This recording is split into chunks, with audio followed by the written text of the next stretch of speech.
General science physics के अंदर हम स्टार्ट कर रहे हैं यूनिट नंबर 5 जो कि है हमारा वर्क पावर एंड एनर्जी।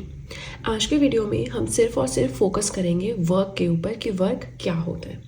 लेकिन उससे पहले आप सभी से रिक्वेस्ट है कि वीडियो के साथ में नोट्स बनाते चलें, आपके लिए काफ़ी ज़्यादा बेनिफिशियल प्रूफ होंगे। प्लस वीडियो भी काफ़ी ज़्यादा शॉर्ट है आज की, तो काफ़ी ज़्यादा आपको टाइम नहीं लगेगा नोट्स मेकिंग में। एंड आज के वीडियो में हमें पढ़ना क्या है, वर्क के अंदर क्या आता है, इसके डेफिनेशंस, इसका फॉर्मूला, इसका unit, plus types of work. एक होता है पॉजिटिव वर्क डन, एक होता है नेगेटिव वर्क डन, एक होता है zero work done. Along with examples हम इन्हें पढ़ेंगे। चलिए तो स्टार्ट करते हैं विद टुडेज मेन कंटेंट। सबसे पहले आता है कि वर्क होता क्या है। वर्क मतलब काम होना, काम करना, है ना। तो कैसे हम इसे डिफाइन कर सकते हैं। Whenever a body is displaced by applying a force on it, then work is said to be done. जब भी किसी बॉडी को डिस्प्लेस किया जाता है, अच्छा मान लीजिए यहाँ पे मैंने ये पेंसिल रखी है, अगर मैं इसको इस तरह से इस पर फोर्स लगा के इसको डिस्प्लेस कर दूँ, है ना, इसकी अपनी लोकेशन से डिस्प्लेसमेंट हो गई। एक्चुअल में ये यहाँ था, अब ये यहाँ आ गया। तो इस केस में जब भी किसी बॉडी में डिस्प्लेसमेंट हो तब हम कहते हैं कि काम हुआ है। कैसे? Bye applying a force on it. ठीक है, ये तो बिल्कुल सिंपल डेफिनेशन है। थोड़ा और अगर अच्छे से समझे, when a constant force F, जब एक कांस्टेंट फोर्स एफ हम किसी भी पार्टिकल या बॉडी पे लगाते हैं तो उसमें मोशन होती है। मोशन होती है स्ट्रेट लाइन में इन द डायरेक्शन ऑफ फोर्स। देखिए, अगर मैं फोर्स इस साइड को लगा रही हूँ तो पेंसिल यहाँ से यहाँ तो नहीं जाएगी, यहाँ से उधर को तो नहीं जाएगी।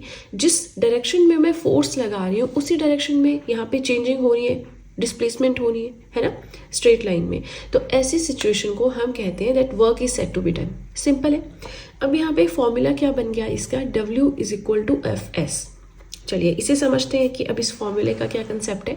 सो इस फॉर्मूले के हिसाब से हम बोल सकते हैं कि हम तब कहेंगे कि कुछ वर्क हुआ है जब एक बॉडी S डिस्टेंस कवर करेगी। यहाँ से यहाँ तक का इतना जो है डिस्टेंस, उसे हम कह देंगे कि S डिस्टेंस जो है कवर किया है बॉडी ने by applying a force F on it. F force को अप्लाई किया, S डिस्टेंस कवर हुआ, तो हम उस केस में कहेंगे दैट वर्क इज डन। और फॉर्मूला क्या बन गया, F इंटू एस।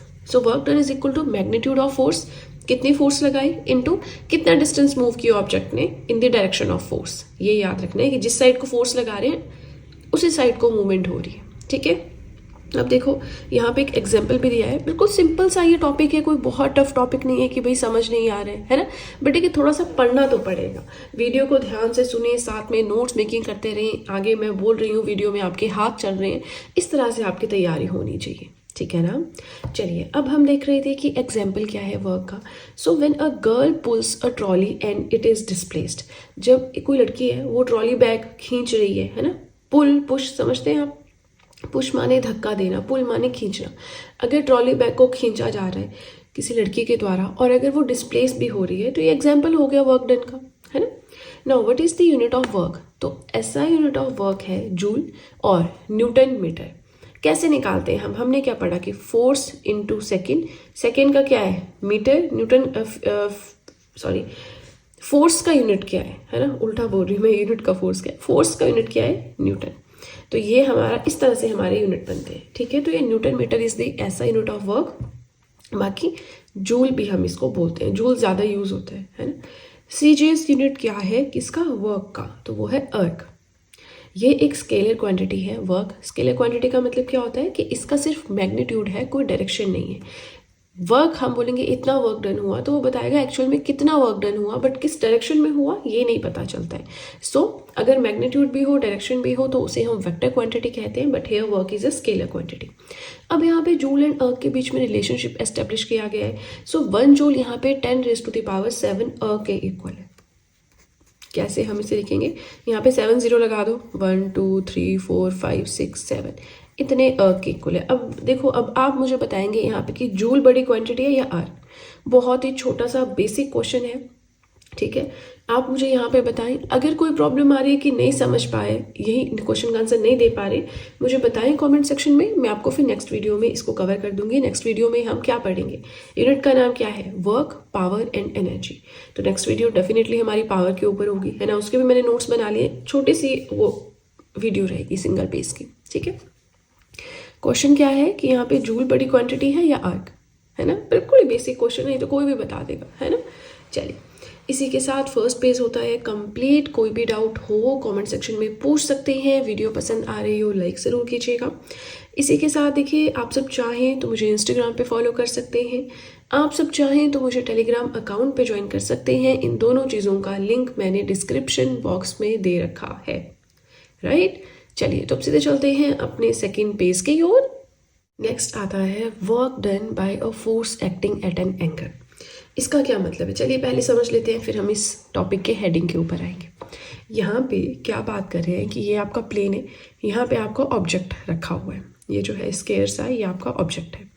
अब यहाँ पे हम ये बात करेंगे कि जब भी हम फोर्स लगा रहे हैं ना एक डायरेक्शन में, तो मूवमेंट जो है वो ऑब्जेक्ट की किसी और ही डायरेक्शन में हो रही है, लेकिन अप्लाइड फोर्स एंड डिस्प्लेसमेंट के बीच में जो एंगल बन रहा है दैट इज थीटा। तो फिर वो कंसेप्ट हमने यहाँ पे स्टडी करना है, समझ रहे हैं। फोर्स कहीं और को लगाई, डिस्प्लेसमेंट कहीं और को हुई, फोर्स और डिस्प्लेसमेंट के बीच में एंगल बन रहा है थीटा, ठीक है। उस केस को भी हम वर्क डन बोल सकते हैं, बट कैसे, चलो इन डिटेल हम जानते हैं। Whenever a force F acts on an object in such a direction that it makes an angle theta with the direction of displacement, इस डायरेक्शन में हम फोर्स लगाएं कि डिस्प्लेसमेंट किसी और डायरेक्शन में हो और थीटा बन जाए, तो उस केस में वर्क डन तो होगा, लेकिन हम उस वर्क डन को कैसे डिफाइन कर सकते हैं, that W is equal to F S cos theta. अभी तक हम पढ़ रहे थे that W is equal to F dot S, अब हम पढ़ेंगे साथ में कॉस थीटा भी लग गया क्योंकि बीच में एंगल का कंसेप्ट आ रहा है ना। अब देखो इस केस में मैक्सिमम वर्क डन कब होगा, मिनिमम वर्क डन कब होगा। चलिए, तो वैल्यू ऑफ वर्क मैक्सिमम होगी, सबसे ज़्यादा होगी जब थीटा 0 डिग्री होगा। वो तो हमें दिखती भी है बात, थीटा 0 डिग्री कब होगा, जब डिस्प्लेसमेंट भी यहीं को है और फोर्स भी इसके ऊपर है, सेम है दोनों चीज़ें, तभी तो कोई थीटा नहीं बनेगा। थीटा मतलब कोई एंगल नहीं बनेगा, यानी एंगल 0 डिग्री होगा और उस केस में डब्ल्यू मैक्स होगा आपका एफ एस। क्यों, क्योंकि थीटा होगा 0 डिग्री, मतलब कॉस 0 डिग्री, कॉस 0 डिग्री आपका 1 है, F S into 1 F S हो गया, तो यहाँ पे डब्ल्यू मैक्स जो है वो एफ एस के इक्वल होगा और हमारा मैक्सिमम वर्क डन होगा, ठीक है। दोनों सेम डायरेक्शन में हो जाएंगे तभी तो एंगल 0 होगा। दूसरा सिचुएशन आता है कि वैल्यू ऑफ वर्क मिनिमम कब होगी, जब थीटा होगा आपका 90 डिग्री। थीटा होगा 90 डिग्री माने डिस्प्लेसमेंट हो रही है इस साइड को, ये है आपका थीटा और यहाँ पे है आपकी फोर्स। उस केस में cos 90, थीटा की जगह 90 लिखेंगे, cos 90 आपका 0 डिग्री है, एनीथिंग मल्टीप्लाइड बाय 0 बिकम 0, तो आपका W मिनिमम हो जाएगा। इस केस में वर्क डन आपका मिनिमम हो जाएगा, दैट इज इक्वल टू 0। अब समझ में आया कंसेप्ट क्या था कि फोर्स कैसे अपना काम करवाती है, एक एंगल बनवा के कैसे हम वर्क डन, वर्क तो होगा लेकिन हम वर्क डन कैसे कैलकुलेट करेंगे, ठीक है। बिल्कुल सिंपल था, लेकिन ये थीटा 0 होगा तो आपका वर्क डन मैक्सिमम होगा, मैक्सिमम होगा तो किसके इक्वल होगा, एफ एस। ये दो चीज़ें आपने याद रखनी है और ये फॉर्मूला भी आपने याद रखना है, ठीक है। चलिए, अब हमारा आज का लास्ट सब टॉपिक आ जाता है, that is the types of work. Work को हम कैसे क्लासीफाई कर सकते हैं, मैंने आपको पहले ही बताया, positive work done, negative work done and zero work done, ठीक है। सबसे पहले ये आपका पॉजिटिव वर्क क्या होता है, whenever the force and displacement are in the same direction. Force भी आप यहाँ को लगा रहे हो और आपके डिस्प्लेसमेंट भी यहाँ को, जैसे पेंसिल रखी है ना मैंने, इसको मैंने फोर्स भी आगे को लगाई और इसकी डिस्प्लेसमेंट भी आगे को, है ना। तो जब भी फोर्स एंड डिस्प्लेसमेंट आपके सेम डायरेक्शन में होंगे, हम बोलेंगे कि पॉजिटिव वर्क हुआ है। For example, whenever a boy pulls an object towards himself, boy girl कोई भी किसी चीज़ को अपनी तरफ खींचता है, मेरे पास स्टडी लैम्प पड़ा हुआ है, मैं उसको अपनी तरफ खींचूंगी और वो मेरी तरफ मूव भी हो जाएगा, डिस्प्लेस भी हो जाएगा, तो हम बोल देंगे पॉजिटिव वर्क डन हुआ, जैसे मैंने करना चाहा वैसा हो गया। फोर्स जिस साइड को लगाई, डिस्प्लेसमेंट भी उस साइड को हुई और हो गया पॉजिटिव वर्क डन, ठीक है। इससे ऑपोजिट हो जाता है हमारा नेगेटिव वर्क डन, है ना, जब हमारे फोर्स और डिस्प्लेसमेंट दोनों ही ऑपोजिट डायरेक्शन में हो। यानी कि सोचिए, मैं इस पेंसिल को यहाँ को खींच रही हूँ लेकिन ये उधर को जा रही है ना, उल्टा हो रहा है। मैं चाहती हूँ ये पेंसिल मेरे पास आए लेकिन ये दूसरी साइड को जा रही है, तो हम उस केस में क्या बोलेंगे, फोर्स इधर को लगा रही हूँ, डिस्प्लेसमेंट उल्टी डायरेक्शन में हो रही है, मतलब नेगेटिव वर्क डन हो रहा है ना। अब ये तो मैंने बिल्कुल सिंपल एग्जाम्पल दिया, हम बढ़िया से एग्जाम्पल के थ्रू भी इसको पढ़ेंगे, डोंट वरी, राइट। तो समझ लेते हैं नेगेटिव वर्क क्या हुआ, that whenever the force and displacement act in the opposite direction, that is work is done against force. Force कहीं और को लगा रहे हैं, काम किसी और साइड को हो रहा है। एग्जाम्पल से समझिए, so whenever an object is throne upwards the force of gravity acts downwards. Object फेंका, अच्छा एक आपके पास बॉल होगा या इरेजर होगा, है ना, इरेजर होगा, उसको आप ऊपर की तरफ फेंको, आएगा तो वो वापस नीचे ही, है ना। तो अब यहाँ पे आपने क्या किया, फोर्स लगाई आपने ऊपर को, धक्का दिया उसको ऊपर को, लेकिन ऑब्जेक्ट आया वापस नीचे। तो आपने चाहा था कि वो ऊपर जाए, लेकिन ड्यू टू ग्रेविटेशनल फोर्स आ गया नीचे, है ना। तो फोर्स लगी आपके ऊपर को, ऑब्जेक्ट आ गया नीचे।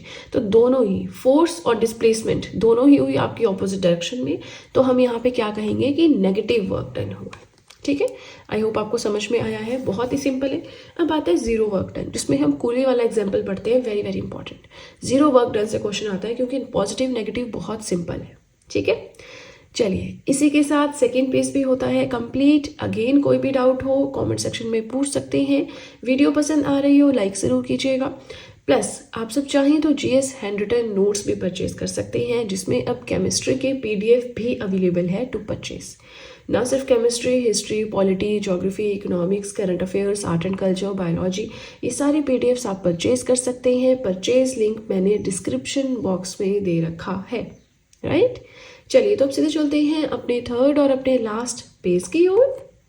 नेक्स्ट आता है आपका zero work done. Zero work done कब होता है, जब भी फोर्स एंड डिस्प्लेसमेंट एक्ट करते हैं इन परपेंडिकुलर डायरेक्शन। परपेंडिकुलर डायरेक्शन समझते हैं, मतलब दो चीज़ों के बीच में क्या बन रहा है आपका, 90 डिग्री बन रहा है। ठीक है, तो जब भी फोर्स एंड डिस्प्लेसमेंट होते हैं परपेंडिकुलर डायरेक्शन में, उस केस में हम बोलते हैं कि जीरो वर्क डन हुआ है। यहाँ पे देखो 3 एग्जांपल्स हम पढ़ेंगे, क्योंकि ये कूली वाला जो एग्जांपल है ये बहुत ज़्यादा पूछा जाता है एग्जाम्स में। पर चलिए स्टार्ट करते हैं with the simple example. Whenever you push against a wall, the applied force does no work. That is, the wall's displacement is zero. इस केस में हम बोलेंगे कि जीरो वर्क डन हुआ। क्या बात हुई यहाँ पे, आपके सामने दीवार है, दीवार को बहुत जोर से धक्का लगाओ, आपने बहुत ज़्यादा फोर्स अप्लाई की, लेकिन क्या कोई डिस्प्लेसमेंट हुई? नहीं। मतलब कुछ वर्क डन हुआ? नहीं।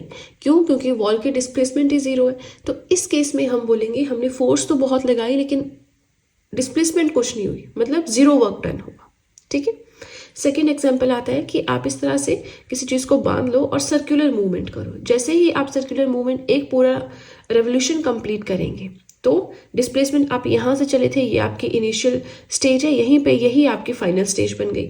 जब एक पूरा चक्कर आपने उस पॉइंट के अराउंड लगा लिया, एक सर्कुलर मोशन आपने कंप्लीट कर ली, एक रेवोल्यूशन कंप्लीट कर ली, और वापस जाके आप अपने इनिशियल पॉइंट पे ही पहुँच गए, मतलब डिस्प्लेसमेंट हुई जीरो। तो इस केस में हम ये बोलेंगे कि वर्क डन भी हुआ आपका जीरो।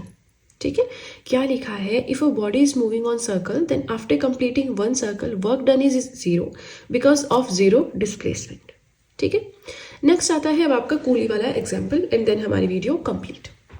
सो कूली क्या करता है, रेलवे स्टेशन पे आपने देखा होगा, है ना, बोझा उठाते हैं सर पे, और जहाँ पे लोग पैसेंजर्स ने जाना होता है वहाँ उनको छोड़ देते हैं। सो व्हेनेवर कोई कूली जो है वो फॉरवर्ड डायरेक्शन में मूव कर रहा है और उसने अपने सर पे बोझा उठाया है, भार उठाया है, बैग उठाया है, तो उस केस में फोर्स एंड डिस्प्लेसमेंट कहाँ कहाँ को लग रही है वो हम देखेंगे।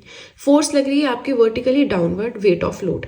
अपने सर के ऊपर कोई चीज़ उठाइए, उस चीज़ का, उस बैग का भार नीचे की तरफ लग रहा है, तो वेट ऑफ लोड है फोर्स जो कि नीचे की तरफ लग रही है।